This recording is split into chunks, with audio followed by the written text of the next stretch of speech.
Por quê? Aqui eu vou explicar para vocês algumas questões importantes. Quais são elas, professor? Primeira coisa que eu quero que vocês entendam aqui é como funciona essa questão de leitura de cifra, gente. Por quê?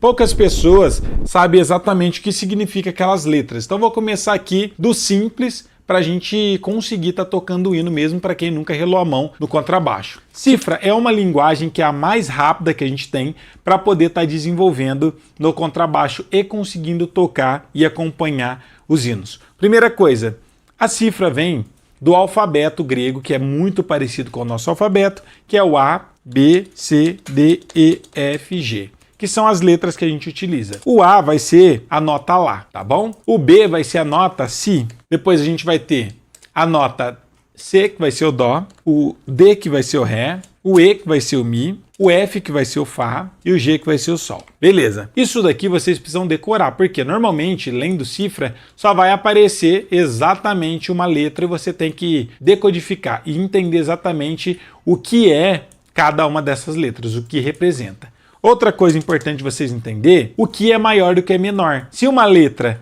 simplesmente está escrita sem nada, a gente já deduz que é maior. Por exemplo, se aparece só a letra C, eu sei que isso aqui é igual a um Dó maior. Mas se aparece um CM minúsculo, eu já sei que isso aqui vai ser um Dó menor. Então toda nota que tiver na frente um M minúsculo vai representar que esse acorde vai ser menor, tá? Só gravar isso que é o principal básico. Para nós que somos baixistas, normalmente a gente acaba negligenciando a diferença entre isso e isso. Por quê? Normalmente, se aparece uma nota de Dó maior ou de Dó menor, a gente toca apenas uma nota, não muda em nada.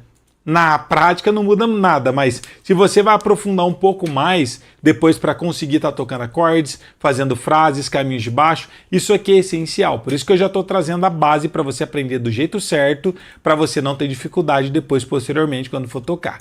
Então, cifra basicamente é isso aqui que eu quero que vocês entendam.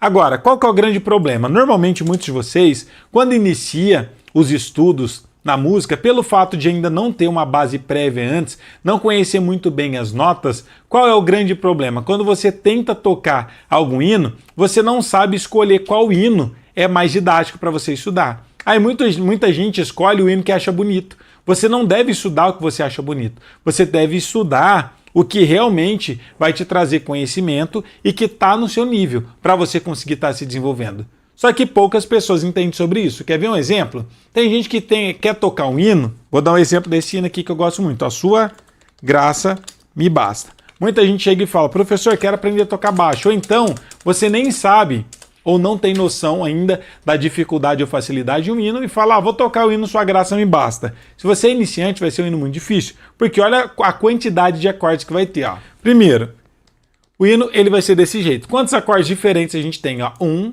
2, 3, 4, 5 acordes diferentes, 6 acordes diferentes.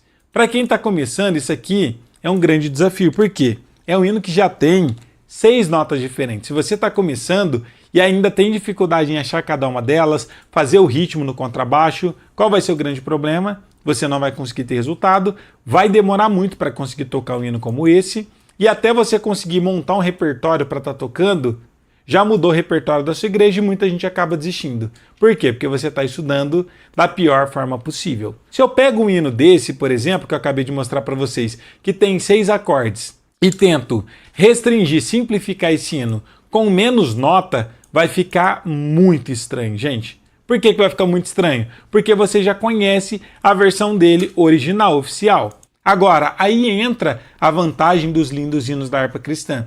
Porque, como eu disse para vocês, primeiro, são hinos atemporais, ou seja, são hinos que não saem mais de moda. Esse que eu acabei de tocar é o hino do Toque no Altar antigo, que nem é tocado mais nas igrejas.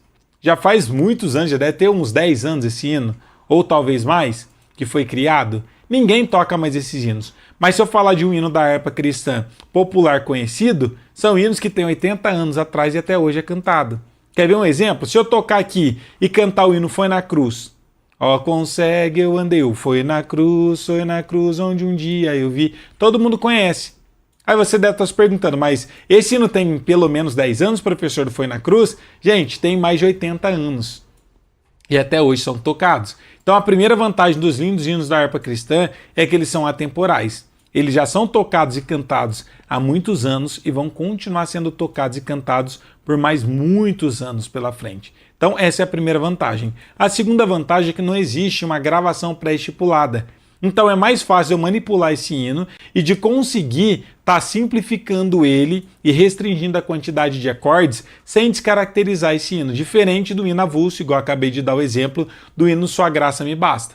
Ó, vou tocar agora o hino só com 3 acordes. Vocês vão perceber que, obviamente, que ele vai ficar mais simples, só que não vai ficar fora, não vai ficar errado. Ele ainda assim vai soar coerente, correto, só que simples, com menos nota.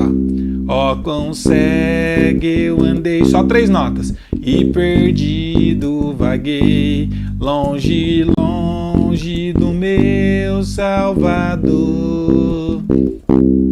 Mas do céu ele desceu e teu sangue verteu pra salvar um tão pobre pecador. Foi na cruz, onde um dia eu vi meus pecados castigados em Jesus. Foi ali pela fé que meus olhos abri e agora me alegro em sua luz. Olha só que legal!